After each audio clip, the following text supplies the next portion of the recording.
Courtesy of Vertical Entertainment. Kevin Spacey's career imploded last fall amid accusations of sexual misconduct, one of the most prominent figures in the, hopefully, first wave of Hollywood's reckoning with a systemic problem. The consequences came swiftly.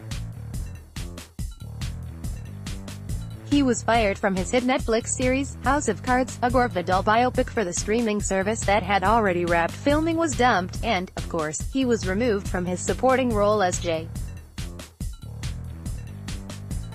Paul Getty and Ridley Scott's All the Money in the World, replaced in lightning speed fashion by Christopher Plummer. All of Spacey's upcoming work vanished with a remarkable quickness, as if he'd simply been erased from Hollywood's future. Well, almost. One Spacey-affiliated project remains, the unfortunately titled Billionaire Boys Club, a thriller of sorts that was shot 2.5 years ago and is just now getting an on-demand release, ahead of a small theatrical run in August. The distributor of the film, Vertical Entertainment, which also released the much-derided bomb Getty, https://www.vanityfair.com/hollywood/2018/06/Getty-marketing-John-Travolta this year, issued a statement in June saying, "We believe in giving the cast, as well as hundreds of crew members who worked hard on the film, the chance to see their final product reach audiences." They also said in the statement, "We hope these distressing allegations pertaining to one person's behavior, that were not publicly known when the film was made almost 2.5 years ago, do not tarnish the release," which is, well, wishful, if not deluded, thinking. Audiences and the industry have certainly re-embraced bad men before, but this particular instance feels different for a variety of reasons. Chief among them the intensity of the Spacey has apologized to rap and sought treatment in the wake of further allegations. Spacey is especially radioactive at the moment, perhaps more so than anyone but Harvey Weinstein. So Vertical's hope that the release will not be tarnished by all that is likely to be dashed. Nevertheless, or maybe because of all this, I was curious about the film, which could, in one scenario, be the last movie released featuring Kevin Spacey. At least for a while. So, I gave Billionaire Boys Club a watch this week.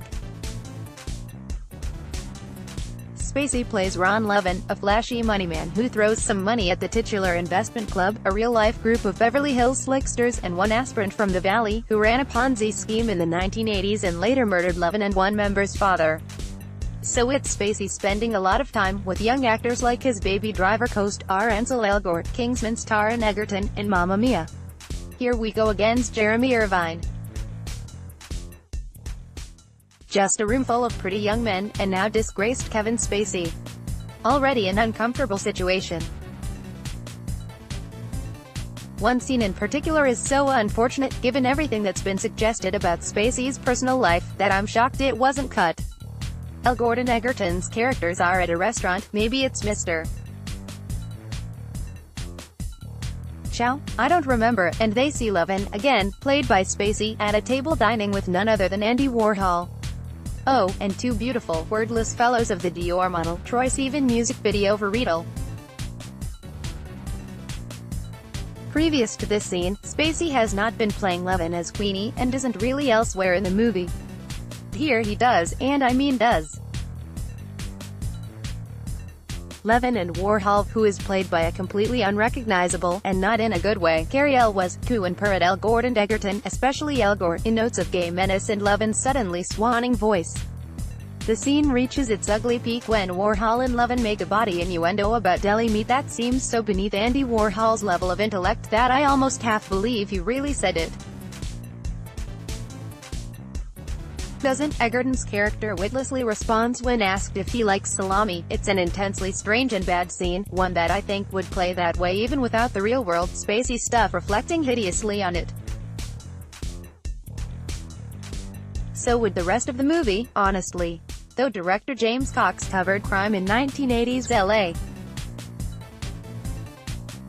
competently in 2003's Wonderland, about porn star John Holmes's connection to four murders, he seems completely stymied here. All he can think to do is ape Wolf of Wall Street and other "here's how we made it and lost it" hustler sagas, with cheesy voiceover, delivered in Egerton's uneven American accent, coke-fueled parties, and other bros gone baller cliches. The film moves at too hurried a clip. Despite all the expensive stuff being tossed around, it looks really cheaply made. And the 1980s-ness of it all, the hair, the clothes, and especially the idiom, is employed only when convenient and forgotten when not. Emma Roberts, as Al Gore's girlfriend, is essentially wearing a contemporary wardrobe the whole time. It's really strange how shoddy the movie is, considering it was shot near the height of Spacey's House of Cards fame, and stars two rising young actors who were both fresh off huge blockbusters at the time. The Fault in Our Stars for Al Gore, Kingsman for Egerton. It ought to have been better, or at least classier and slicker, than what it is. Which is a C-grade mess. The cruel irony is that this insubstantial movie would likely have just blipped and disappeared had the Spacey stuff not wrenched it into a peculiar, if small, spotlight. That's not the kind of notoriety a movie wants, of course, but maybe the morbidly curious will seek it out now, more than they would have without its grim connections. The movie will likely be forgotten in the end anyway, or exist only as an odd bit of trivia, a footnote in the lore of how Spacey went out. Maybe went out, anyway. There's a dark kind of humor in Billionaire Boys Club's garishness, or at least in that one scenes.